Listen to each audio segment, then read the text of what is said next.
Hello Internet, I am Sebastian Piccione from InvestComics.com, and this is FFFIC. You'll notice, once more, I am alone, but this time, the only reason I can give is my co-host just informed me, woke up this morning, thought, I am not reading comics today. Roll over, went back to sleep. So, so he could have sat here and held books like a little Vanna White, but he opted not to. So, so it's just me, because I'm the only one who read these damn things. So let's review this week's stack, because we know I go longer without him. So let's see if I can make this manageable. Hypernaturals number 12 is the best and possibly saddest comic in the universe. The best because it was just awesome. This whole series has been awesome. This is awesome. The possibly saddest because I think this may be the last one. It ends with End. It ties up this storyline nice, and I don't know. I don't remember if I've seen it in the solicits from Boom. So I'm hoping that maybe they do some more, maybe another run, maybe they continue. I don't know. Either way, grab this and trade. Grab these issues. This is just awesome. It was. If this is the ending, then it's a perfect way to completely end it. I love these characters. I can't get enough of this art. Oh my God, this is just gorgeous, and just it's a fantastic read. Do that. All right, Fearless Defenders number 5. I love Cullen Bunn. I like this. I don't love this. I want to love this because I love Cullen Bunn. It's got Danny Moonstar, one of my favorite characters. It has a whole lot of other characters that I just never really cared about, and it continues to. It's good. It's well written. It's just something about it just continues to not quite grab me. The covers are awesome.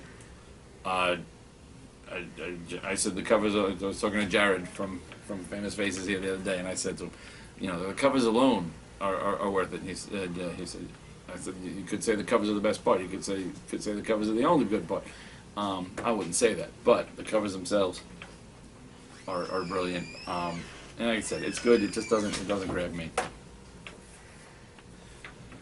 Superior Spider-Man was really, really good. What number is this? 11. Oh, that's Vegas. That's my favorite number. So number 11 was just really. This is good. At this point, as much as I'll say it every time. I'll preface this with, I want Peter Parker back eventually. But Dan Slott is writing the hell out of this, and it's fun because it is, and in its own right. At this point, we've got at least for the moment, we've got no Peter Parker ghost, no Peter Parker memory, no Peter Parker fighting to get it to get his body back. It's all Otto Octavius as Spider-Man, and at this one, they're going to execute Alistair Smythe Jr., the Spider Slayer. J. Jonah Jameson's all on board for this because he killed Jameson's wife. But there are a lot of people pissed at Superior Spider-Man because he doesn't play nice and does things like blinds the Vulture and punches the jaw off of off of Scorpion. But Smythe kind of rebuilds them bigger, better, faster, more, and Superior Spider-Man is in trouble, but it's good. It's fun, and I like it. Age of Ultron. I haven't really liked. It hasn't resonated with me. This issue was good, despite the fact that this issue was mostly Wolverine, and but he does wear his original costume, or one of him does. It's a time travel thing. It's wibbly wobbly, timey wimey, but.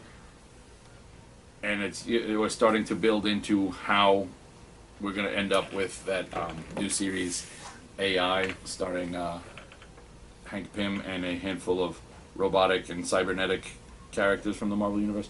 It was this one was pretty good. I liked deep thinking Wolverine meets single-minded Wolverine, while they argue with each other, while Hank Pym sits there going, "What the hell is happening?" And it was good. I'm hoping that this ends on a better note. Most of the time, Marvel events like this start out really good, start out really big, and I'm like, ooh yeah, ooh yeah, ooh yeah, and they kind of end with a flip. So if this one goes the opposite and had me the whole time like this, and then ends with a, ooh, that was cool, I'll take that. I'll take that as a win. And from Amigo, we got Rogues #2. This book is awesome. If you're not reading this, check it out. This is up to issue #2, so it's not like, you know, you have a lot of catching up to do. This continues with our heroes trying to remove the curse of the chicken. They've been cursed with a chicken, an undying chicken. No matter what you do to it, the chicken is always alive right after you kill it, and it tends to make a lot of chickeny noises. And when you're doing like work for hire in a thievery kind of nature, having chickens give you away is not. So this issue involves chickens, wizard revenge schemes, and having to go to a lich for help. And it's just this is like. I don't even have words for this. This is like I don't even know. It's Dungeons and Dragons on crack. It's hysterical. The art is gorgeous. Read that. Avengers #13 happened. Thanos Rising #3. Well, how do you beat Thanos killing his mom in the end of the last issue? Well, Thanos gives up killing after that and goes out to seek a real life and joins up with a group of pirates but refuses to kill. He just kind of finds ways for them to get into all the impossible places they want to get into. And like any good sailor, he's got a woman in every port. So he's got like billions of alien wives, most of whom just artistically look almost exactly the same but have different color schemes. But he's got these different, so apparently he's got a type. You know, like some people like, he likes aliens that have hangy things off the back of their heads. Like like, I don't know, like the guy from Star Wars with the thing that wraps around his head and the one dancer that looks the same. Right? Thanos would love that. But so he's got like they each get each one of them gives him like a little baby, and then he gets bored and goes and finds the next one and finds the next one. But Thanos, while he's a neglectful dad at best, yeah, eventually, when true love says, I want to be your only true love, yeah, you gotta go throughout the universe and kill every wife and child you've got. So, he's on his way towards Thanosism. Is good. The art's gorgeous. I don't know. At first I thought they were trying to make Thanos sympathetic. Clearly they're not. Clearly that's not what they were going for. So I don't know. I don't know what to make of it. I like it. I'm not a big fan of Thanos. Ordinarily. I've liked this. So go figure. Green Arrow 21 is good. We've got Shadow. We've got we've got building up to Shadow. She's kind of mentioned at one point, but I'm happy because I like Shadow. I like the whole long ball hunters. We've got the clans explained. We've got lots of upside down stuff going on, as most of this story is told as a flashback that is a vision from the Magus, who is the like ultimate bowman of the DC universe. He's like the Max Mercury of the bow and arrow set. And yeah, it's just Jeff Lemire jumped on, fixed this book. It's so good. Read it. Green Lantern 21, Robert Venditti, Billy Tan. I don't know. It's good. I love Robert Venditti, so I it's good. That last issue though of this was so good that it's a lot to follow. Also, it seems to be jumping right in to like. I was kind of hoping that with a change in the guard on Green Lanterns, we'd get to kind of slow the pace and kind of spend some time with some of these characters, but it seems to be following in the great Green Lantern tradition of the past several years of, hey, an event just ended, let's go right into our next big Green Lantern event storyline. And I don't know, I was hoping for a little time to kind of slow it down.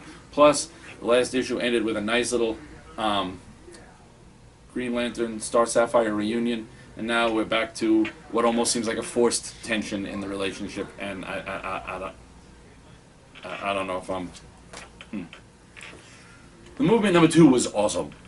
Art, fantastic. Gail Simone's writing, fantastic. Already in love with these characters. Mouse, or the Mouse Prince, is just awesome with his mixed emotions of feeling... He's very rodent-like in how he handles death, but at the same time... He's very human in the his rodent army are like people to him. So he mourns the loss, but sometimes when you're a rodent and one of your little rodenty group dies, sometimes you kind of eat them. So, you know, there's some issues there. Also, I'm a spoiler for you. I don't care, internet. I'm a spoiler. So if you don't want to get spoiled, turn around, put your fingers in your ears. There's a return of a character we haven't seen since the New 52. It's a Wildstorm character. All right. So, Rainmaker. Oh, Rainmaker for the New 52. And it's nice because this is the first time we've seen one of them not show up as part of that whole, what's that? Nowhere. Creepy angel thing. Yeah, Nowhere and Harvest and all that. So it's nice to know that some of them are out there kind of doing their own thing. Macabre. Not macabre. Macabre. Number 1 from Antarctic Press. It's Richard Moore, so it's awesome. If you're a Richard Moore fan, it's got boobies. It's Richard Moore. It's got boobies. The artwork is gorgeous. It's funny. It's like funny dark. What do they call it? They call it a darkly whimsical or dimsical. So it's just awesome. You've got fairies using boobies as bait to catch ogres. You've got werewolves and funny werewolf murder. You've got lots of Richard Moore pinups. It's fantastic. Old-timey looking Savage Dragon number 188. So good, so good. Savage Dragon is just it's 188 issues of greatness. And if you don't believe me, grab any trade, grab any issue, read it. We get they already found Dragon guilty of the murders he committed while he had reverted to his alien persona. Now they've sentenced him to death, so things are not looking great for our hero. And the original Daredevil's little group of, not newsboys, the wise guys. Yeah, no. No. East of West, number 3, awesome. Awesome, beyond awesome. Western sci-fi fantasy, the Four Horsemen. Death is seeking revenge for his wife, who may or may not be as dead as he thought she was. I don't know how you fool Death to thinking somebody's dead, but hey, if you can do it, he's going to be pissed. And he is. And it's good. Oh, it's so good. Read that. Earth 2, Citizen Steel, or not Citizen Steel. He's Captain Steel again. He was Citizen Steel in the last run of JSA. Oh, so good. We get a nice little background for the fire pits and their creation, and this kind of sets up Desaad is coming. And is it Desaad or Steppenwolf? I forget who's in which world. Steppenwolf is in Earth 2. Steppenwolf's in Earth 2, and Desaad is in... hasn't been seen since the invasion. Desaad's in... oh, yeah, he's on our world. Yeah, he's in World's Finest, the other Earth 2. But yeah, so Steppenwolf is stepping up his invasion. We've got Captain Steel, who I'm liking with his tweaked for the New World origin. And we've got a hint of different things with red. We've got red tornadoes, red torpedoes, red lanterns, Earth 2 style, all sorts of red. They can be seen red, and that's pretty cool. Batwing is Palmy out in gray. That's really all I need to say at this point. Is that going to show up? Can you hear all of them? Whoever they're talking to. You'd think Sean would know to keep people quieter while with him.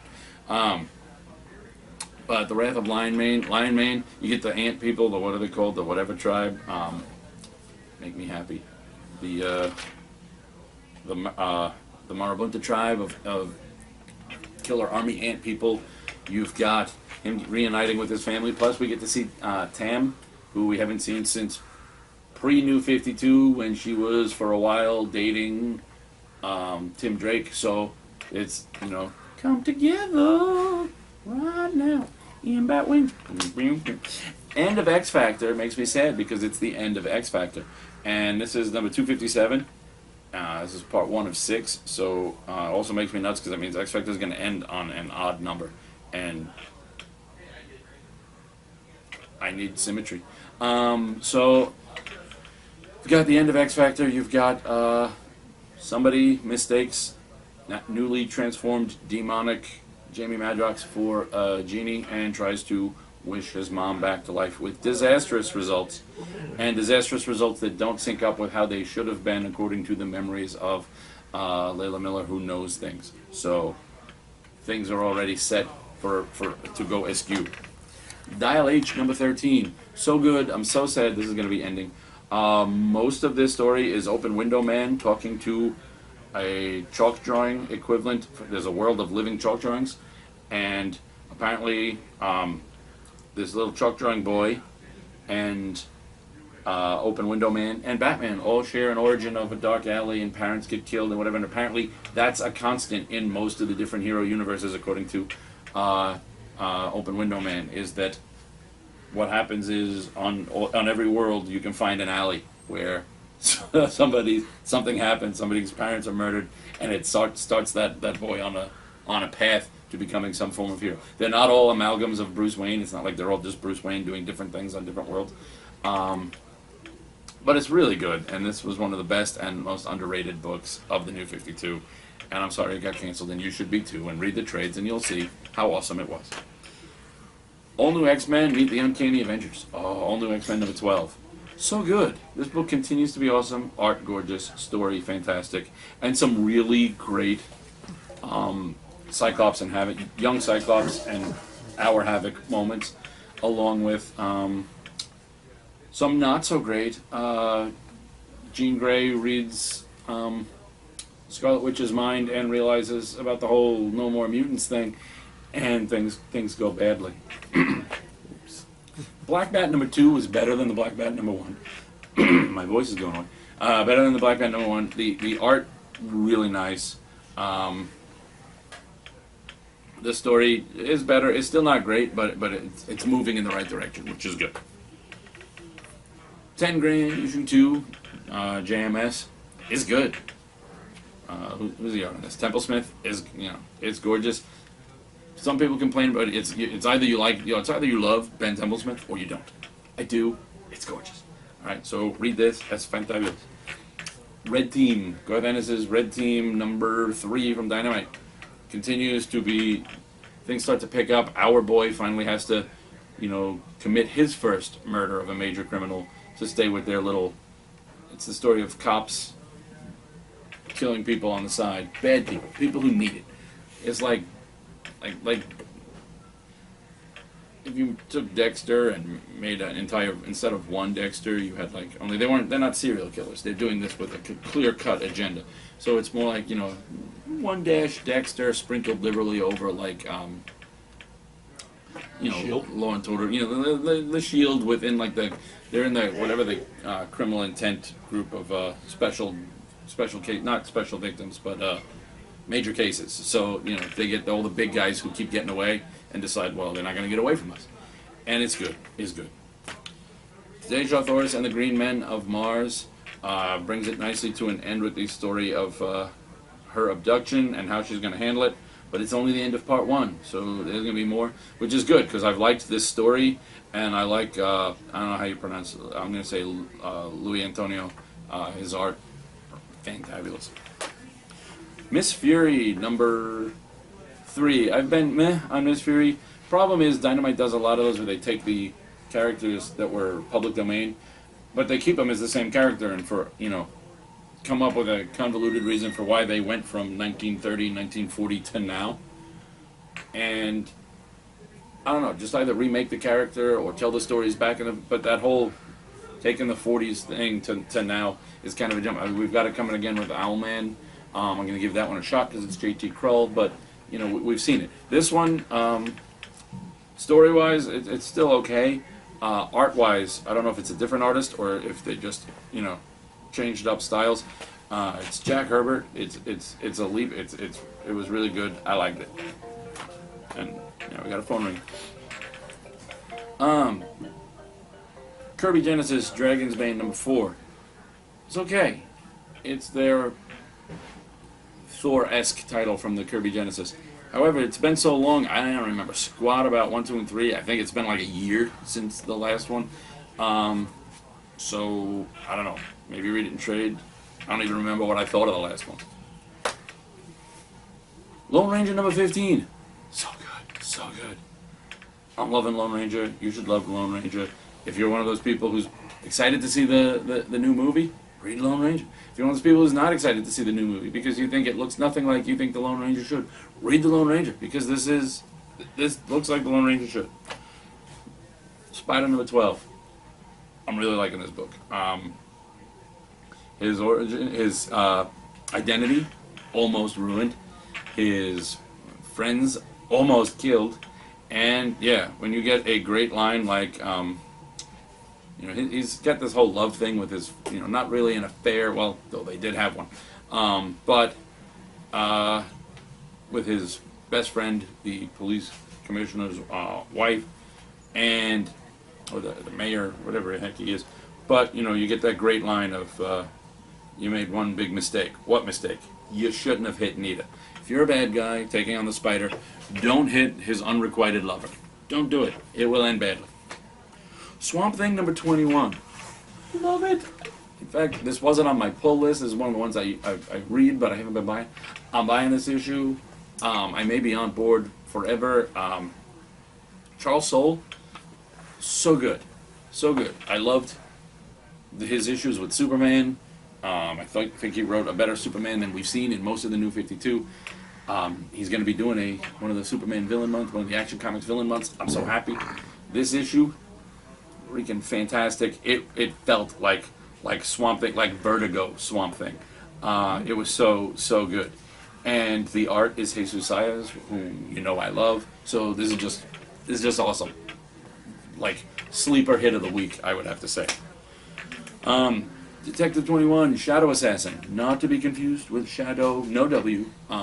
Plus, she calls herself something else that I can't remember. It was okay. I'd been really liking Detective. This issue was just okay, so it was okay. Action Comics number 21 was a comic that happened.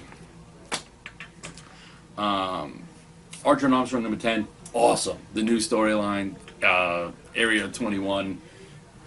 Fake pregnancy suits filled with weapons, mother and father spirits possessing their sister who was in love with their adoptive brother.